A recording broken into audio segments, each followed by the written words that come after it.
இயேசு கிறிஸ்துவின் நாமத்தினாலே இந்த மாலை நேரத்திலே உங்களை அன்போடு கூட வாழ்த்துகிறேன். வேதத்தின் வெளிச்சம் என்ற நிகழ்விலே அழைப்பை குறித்து நாம் தியானித்துக் கொண்டே இருக்கிறோம். இன்றைக்கும் 1 நாளாகமத்தின் புஸ்தகம் 10ஆம் அதிகாரம் 13ஆம் வசனத்தை நாம் வாசிக்கின்ற பொழுது, கர்த்தருடைய வார்த்தையை கைக்கொள்ள அழைப்பு.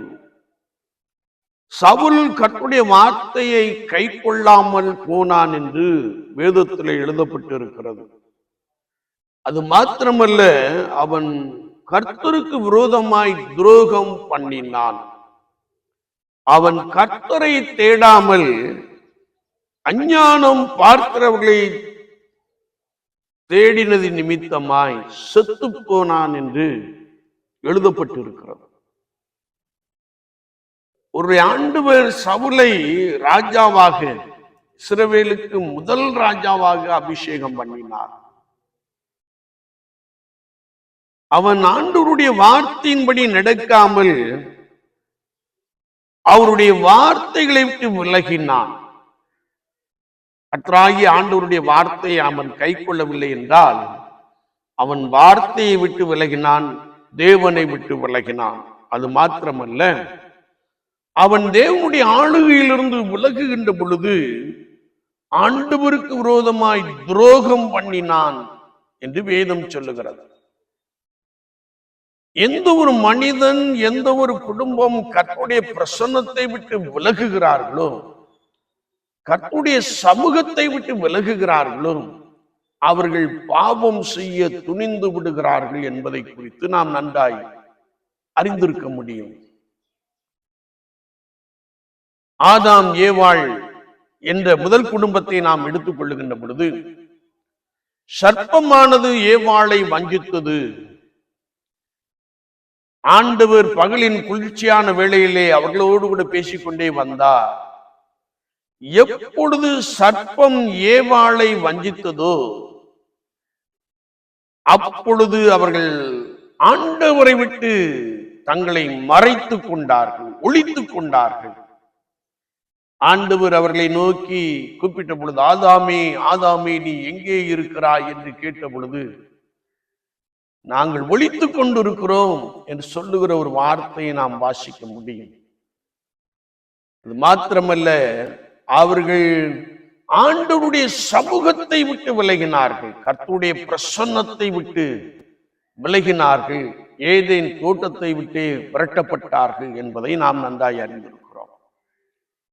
அப்படி என்றால், ஒரு மனிதன் கர்த்தருடைய வார்த்தையை கை கொள்ளவில்லை என்றால் அவன் கர்த்தரையே விட்டு விலகி ஓடி விடுகிறான், பாவம் செய்ய துணிந்து விடுகிறான் என்பதை நாம் மிக தெளிவாக அறிந்து கொள்ள முடியும்.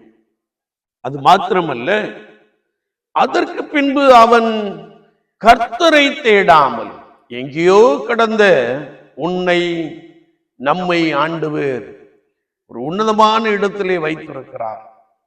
ஆனால் அதிலே இந்த சவுல் ராஜா கர்த்தரை தேடாமல் அஞ்ஞானம் பார்க்கிறவர்களை தேடினான் என்று வசனம் சொல்லுகிறது.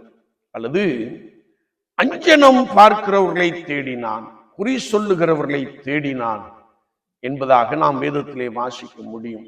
அப்படி அவன் தேவனை விட்டு விலகி குறி சொல்லுகிறவர்களை, அஞ்சனம் பார்க்கிறவர்களை தேடினபடினாலே செத்து போனான் என்று வசனம் மிக தெளிவாக கற்றுக் கொடுக்கிறது.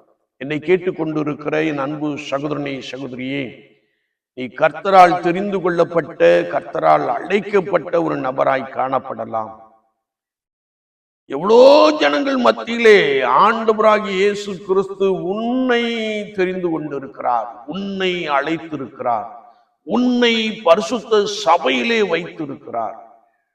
அவருடைய சத்தத்தை நீ கேளாமல், அல்லது அவருடைய சத்தத்திற்கு நீ செவிகொடாமல் கர்த்தருக்கு விரோதமாய் துரோகம் செய்து அந்நிய கிரியைகளுக்கு நேராக நீ கடந்து செல்வாயா என்றால் செத்து போவாய் என்று வேதத்தில் எழுதப்பட்டிருக்கிறது. இன்றைக்கு இயேசு கிறிஸ்துவின் பெயரை சொல்லி அவருடைய ஆலயத்திலே ஆராதித்துக் கொண்டிருக்கின்ற பரிசுத்த ஆலயத்திற்குள்ளே கடந்து வருகின்ற சிலர் தேவனை விட்டு விலகி அஞ்சனம் பார்க்கிறவரிடத்திலே செல்லுகின்ற காட்சியை நாம் பார்க்கிறோம்.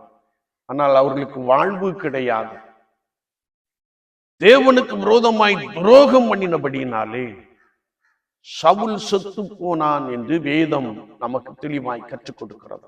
என்னை கேட்டுக்கொண்டு இருக்கிற என் அன்பு சகோதரனே, சகோதரியே, கர்த்தருடைய வார்த்தையை கை கொள்ளும்படியாய் ஆண்டவர் உன்னை அழைத்து பரிசுத்த சபையிலே வைத்திருக்கிறார். கர்த்தருடைய வார்த்தையின்படி நடக்கும்படியாய் ஆண்டவர் உன்னை தமது இரத்தத்தினால் சம்பாதித்து அவருடைய சபையிலே கொண்டு வந்து வைத்திருக்கிறார். வேதம் சொல்லுகிறது, அவருடைய சுய இரத்தத்தினால் சம்பாதிக்கப்பட்ட சபை என்று எழுதப்பட்டிருக்கிறது. இந்த கர்த்தருடைய சபையில் இருந்து கொண்டு நீ அஞ்சனம் பார்ப்பதற்கும் குறி கேட்பதற்கும் அல்லது அருவருப்பான காரியங்களை செய்வதற்கும் நீ துணிவாய் என்றால் வசனம் உன்னை குறித்து சொல்லுகிறது, நீ செத்து போவாய் என்று சொல்லுகிறது. விசுவாச வாழ்க்கையிலே ஆண்டவரே என்னை மன்னியும், என்னுடைய பொல்லாத வழிகளை விட்டு நான் திரும்பி உம்மண்டை வருகிறேன், என்னுடைய கிரியைகளை என்னுடைய செயல்பாடுகளை நான் சீர்படுத்திக் கொள்ளுகிறேன் என்று சொல்லி நீ கர்த்தரண்டை திரும்பி கர்த்தருடைய வார்த்தையை கை கொள்ளும்படியாய் ஆண்டவர் ஒரு விசை உனக்கு அழைப்பை கொடுக்கிறார், இன்னொரு அழைப்பை கொடுக்கிறார். நீ மனம் திரும்பவாய் ஆகில் நீ பிழைத்துக் கொள்ளுவாய், கர்த்தருக்கேற்ற கிரியைகளை நடப்பிப்பாய், கர்த்தரோடு கூட இருக்க பழகி கொள்ளுவாய். நீ மனம் திரும்பாமல் போவாய் ஆகில் சவுல் எப்படி செத்து போனானோ அப்படியே நீயும் சாவாய் என்று எழுதப்பட்டிருக்கிறது. கர்த்தருடைய வார்த்தையை நாம் நினைத்து கர்த்தரண்டை நம்மை திருப்பிக் கொள்ளுவோம். முடிந்து நாம் அந்நிய கிரியைகளுக்கு செல்ல வேண்டாம், அவைகள் உங்களை கொன்று போடும். அது கர்த்தருடைய பார்வையிலே அருவருப்பான காரியம் என்பதை எண்ணி கர்த்தரண்டை திரும்பிக் கொள்ளுவோம்.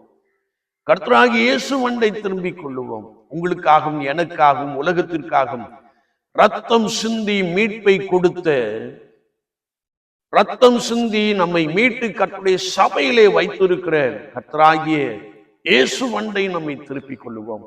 திருப்பிக் கொள்வது மாத்திரமல்ல, கர்த்தருடைய வார்த்தையை நித்தமும் கை கொள்ளுவோம். அதற்காகவே ஆண்டவர் நம்மை அழைத்திருக்கிறார்.